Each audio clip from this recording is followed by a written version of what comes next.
M. Night Shyamalan's Lady in the Water. I would think this would be just a dream role to have, because you always play these characters, like we were just talking about Cinderella Man off camera, which was just an absolutely amazing character. And you think, oh, characters like these only come around once in a while, whatever. Yeah. And in this one, you just had everything. I kind of got everything to do in this thing. It's true, and I even got to do kind of action-y things in it, which was really great. It was really fun too, because the guy's supposed to so not be the action-y guy, although he kind of is actually inside. He sort of is.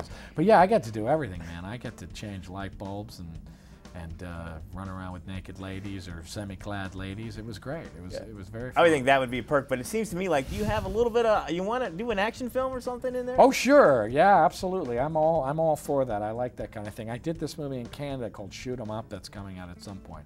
That's a crazy action movie, and it was really fun. Yeah, of course, I'm sure everybody's talking to you about your childlike moment in this film. I actually thought it was like almost like a little bit of therapeutic. It was just so... Yeah, sure, it was fun. I mean, he really was like, because when we were shooting that scene, myself and the older Korean woman in it, June, we were like, this is such a bizarre scene, and we thought, are people gonna get it? And he said, if you go for it, if you actually really behave like a little kid, it'll be great. And so he gave me license to just screw around. It was totally fun. It's a great scene. Yeah, and you also have that the healing moment scene, which you get into. And I always wonder, are scenes like that tougher than because they always say the comedy moments are more difficult than actually pouring out your soul or.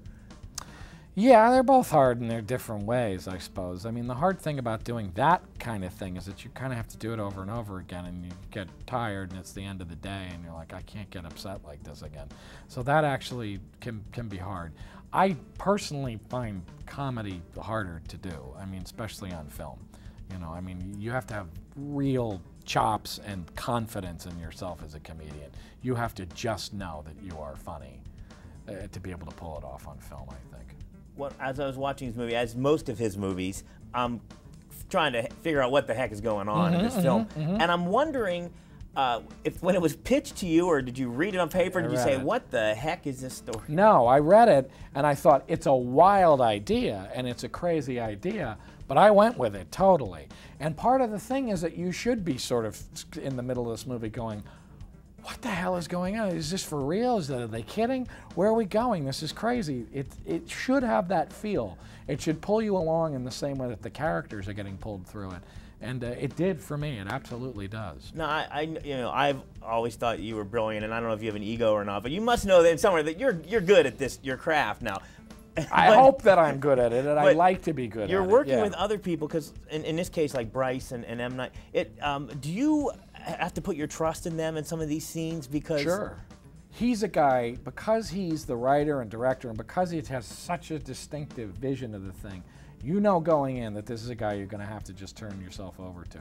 But you trust him implicitly. You trust him completely, because he gives you no reason not to trust him. I mean, he's absolutely in control of the thing, and he knows where it's going to go. So you do give yourself over to the guy, because he's very skillful, and she's really skillful too. Both of them are more skillful and accomplished than me. She has a lot of lines in the movie, and you're drawing. That's hard, and you have to be drawn to her, and she's the most important thing in the movie. And you are, because she's got this incredible ability to communicate stuff with doing practically nothing.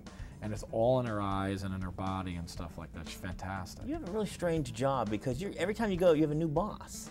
Yeah, well, that's always what's weird, and you have to adjust to a whole new work office, basically. You go to a new office every time you have a job, and you have to re-meet everybody, whole new group of people, and you have a new boss every time.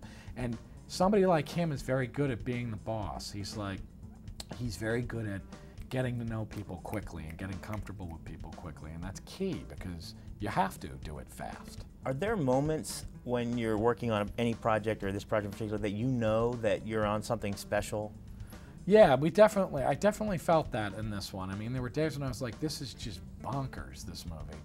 And, but most of the time I was like, this is gonna be a very, very cool movie. And I remember the wonderful cinematographer in it, Chris Doyle, the first day, at the first shot, he's a madman anyway, but he just went, this is going to be great. This is just going to be great. He got so excited about it, and it was wonderful. And you did feel like it was going to be something special. Can't wait to see what you're doing next. Okay, man. Thank you so much. Thanks a lot. Thank you. Thank you.